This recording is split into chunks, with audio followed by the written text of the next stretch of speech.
Guys, check my new ride. Welcome to another MatchUp brought to you by Automotive Arts. Today we're going to be telling you all about Falken Tyre. I'm going to go in and check my buddy Kenrick. Follow me for this MatchUp.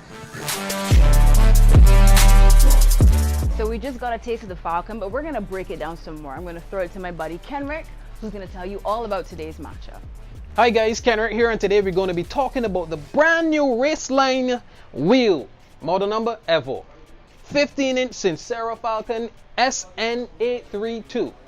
Alrighty Kenrick, so tell me more about this Raceline Evo.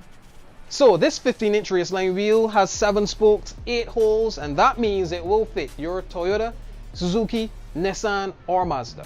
The hype is real for Falken. You guys recognize this is the second time we featured it on the channel.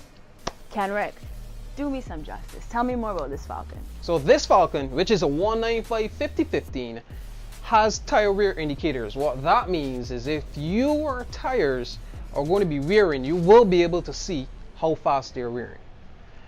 Also, it's an isometric tire. What that means is you get the best of both worlds. Good in wet conditions and good in dry conditions. Alrighty guys, so it's recommendation time. I just rode up in a Falken and the drive was superb. Kenrick, what you gotta say about this MatchUp? What I really love about this MatchUp today is this machine finish is going to look awesome, especially when you're rolling at night. You know, you head into the gas station, the lights hitting on the wheels. Woo, it's going to be fantastic. This tire, if I want to ride fast, I can ride fast. If I want to ride slow, I can ride slow. This will do the job. And that has been another episode of MatchUp. Thanks for watching. As always, be sure to follow us on Facebook, Instagram, and subscribe to our YouTube channel. On behalf of myself and my buddy Kenrick, we're out.